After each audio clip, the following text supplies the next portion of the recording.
If you were here on Friday evening, you were present during the middle of our story. I think the beginning of our story started last Sunday. Actually, the beginning of our story probably started at Christmas. But the last week of Jesus' life started last Sunday as we had the palms and people were waving them and the triumphant entry. And we did not have a Maundy Thursday, but if we had, we would have been talking about the Last Supper, which we will talk a little bit later when we do our communion. And then on Friday was the big day. Friday we talked about Jesus on the cross. Jesus had been betrayed, he had been arrested, he had been beaten, he had been accused. Eventually he was put up on a cross and he died. That's where we're at. Yesterday, I woke up and I look out my window and it's just like the most depressing, terrible weather day, right? It was a cold, windy, blustery, wet day, right? Mud and gray. I thought, this is just a taste of what it must have been like the day after Jesus had died. If you were a follower of Jesus, you would have known all was lost. Everything you had been following, everything you had been working towards was gone. And you had just been sitting and wallowing. But the story wasn't over. Today I want to share the last bit of the story from the book of Matthew. Again, it's a little bit of a longer passage, so it's not going to be up on the screen. So I just ask, again, you listen along. I will do my best to narrate this approvingly. So listen to the word of the Lord, book of Matthew. If you want to follow along, it's the 28th chapter. After the Sabbath, at dawn on the first day of the week, Mary Magdalene and the other Mary came to look at the tomb.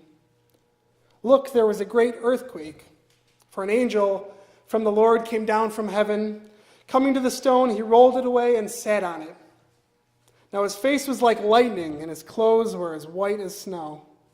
The guards were so terrified of him that they shook with fear and became like dead men. But the angel said to the women, "Do not be afraid.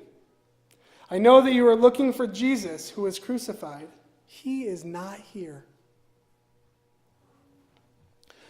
He isn't here because he is risen from the dead, just as he said he would.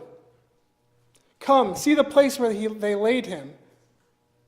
Now hurry, go and tell his disciples, he's been raised from the dead. He's going on ahead of you to Galilee. You will see him there. I've given the message to you." With great fear and excitement, they hurried away from the tomb and ran to tell the disciples. But Jesus met them and greeted them. They came and grabbed his feet and worshiped him. And Jesus said, "Don't be afraid. Go and tell my brothers that I am going into Galilee. They will see me there." I've always been a big fan of Easter. I have my suspicions why. First, it's in the spring, right? Sometimes it's in late spring, so there's not a hint of snow on the ground or the looming threat of winter. My birthday is April 12th, so at least once in my life, Easter was on my birthday, so that was like double fun. You know, Easter gets a bad rap too. You know, we have radio stations playing Christmas music for like 4 months beforehand. We don't have no radio station this morning outside of maybe K-Love is playing He Lives. That's not happening anywhere. So, you know, maybe it's I root for the underdog, but I have a sneaking suspicion it has something to do with Easter baskets. I've always been a big fan of a good Easter basket. Thank you. Yes, that's I think that's sheer joy. Well, it says here, with great fear and excitement. This is a biblical experience. I do not. I didn't have time to have it developed. I have one of those old-fashioned cameras. Yeah. I'm going to pass right past. Oh, no. Spoiler. Darn it. That was going to be so fun when you saw it again. Okay. I love Easter because it's the celebration. It's like the closest thing that we do here at the church to a party, right? We have food sometimes. We're here. We're joyous. We're jumping around sometimes. You Methodists, us Methodists. I was Presbyterian growing up. We didn't do it either. We stood with our hands in our pockets. And we just, he lives in my heart. But, I mean, there are people people jump around sometimes. I mean, this is a very exciting time. The tomb is empty. The angel rolled away the stone. He sat on it. I assume it was a big stone. I like to think he was kicking his feet, saying, he's not here. That's good news. Christ is risen. Jesus is transformed. We talk about that. Jesus is transformed. From this point on in the story, he's different. He has a body. There's a lot of eschatological is the word. Eschatological reflections. He has a body. We all have a body after the resurrection. But it's different. It's transformed. He can walk through walls and disappear and reappear. And there's times, there's versions of this story in other Gospels where Mary doesn't recognize Jesus until Jesus says, Mary.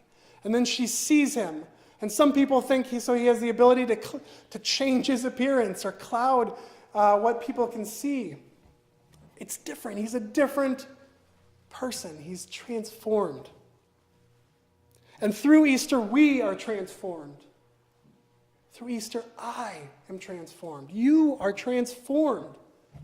Boy, and if that's not good news enough for you, there's more coming, but that's a big one.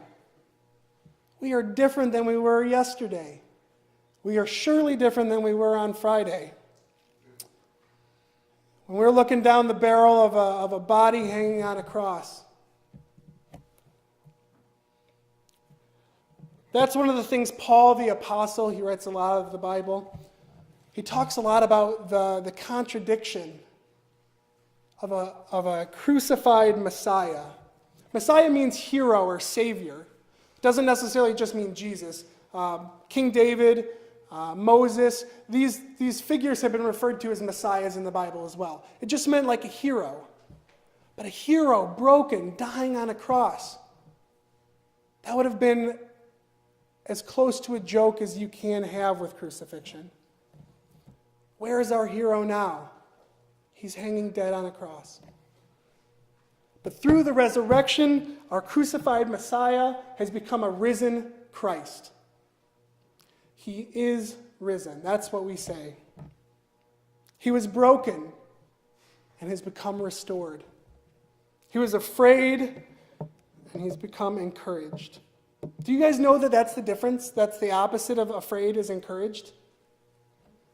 I didn't, until I started studying some of the biblical languages, and they say, maybe you should study English too, since that's what we read.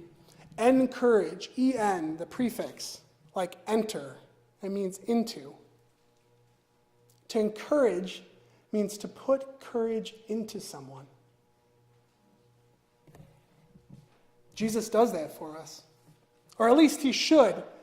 This should be the most encouraging day of all the Christian year of your entire life.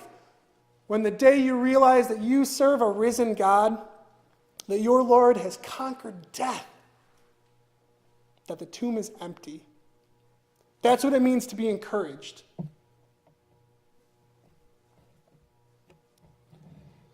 So he was broken and restored, afraid and encouraged. He was dead, and now he's alive. I love this quote. It's been attributed to about 3 or 4 different people, so I'm not going to say who said it. Someone said it, not me. Jesus didn't come back to make bad people good, but to make dead people alive. I like that, because I've been believing in Jesus my whole life. And I'm not quite comfortable saying that I've been made from bad to good just yet. There's a spectrum there, and I'm not quite as far along as maybe I should be. But you know what? I can agree that in my life, he's made the dead alive. What does that look like for you? What is the resurrection in your life? for Mary and Mary. The story always makes me a little sad when I read it because I don't think about it until I get there. But I say Mary Magdalene and the other Mary. Like this poor woman goes by the other Mary. So the other Mary. So Mary and Mary, they came, and we just heard what it's like for them to discover the empty tomb. What it'll be like for you to discover an empty tomb. How do we react to the risen Christ, to the empty tomb? Do we run to tell others? With great fear and excitement, they hurried away from the tomb and ran to tell his disciples. When's the last time you ran to tell anyone anything? Do we have that kind of urgency in our message about anything? But definitely about this. When's the last time you had any sense of urgency telling someone that you serve a risen Lord? Or that there is good news, they are transformed, even if they don't know it. That today is a new day. Does Easter impact our everyday life? This was a really interesting question I was posed recently. How does the resurrection impact your everyday life? I thought about it. And then after a healthy pause, the speaker said, let me put it this way. If Jesus had not rose, how would your life be different? How would your day-to-day be different? And boy, that gave me pause.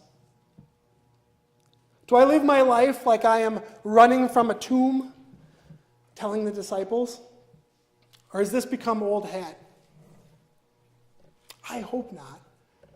I hope that we can hold on to this as long as we can.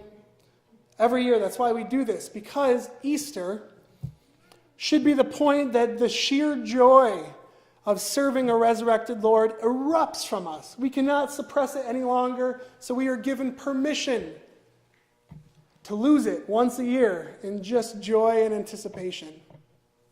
We're allowed to run around and tell. We could be like Kellum running up and down telling people, Christ is risen. Remember that. Christ is risen. That middle word is. Because Jesus is still living. The tomb is still empty. Let that sink in. The tomb is still empty. We are a risen people. We have been given new life. That's the good news of Easter. That's what we talk about when we talk about the good news, the gospel. It's not just about Jesus. It's not just about a man who was born a long time ago in a barn somewhere. It's about you, and it's about me. We are a risen people. It's not about a man hanging on a cross. It's about an empty cross. That's why we have these crosses here. They're empty. Jesus isn't there. He is out doing stuff. He doesn't have time to hang on a cross. He's got a whole world to change. That's why we are supposed to help him. There's a lot of people out there. The story is about you, and it's about me. It's about everyone. Because we are forgiven, we are renewed, we are restored. God help us, we should be encouraged. It's about new life. Celebrate and be glad. It's time to live in the courage of a people whose God has beaten death. It's time to live like a risen church, like a risen family, like a risen man or woman, like a risen people. It's time for Easter. Let us pray.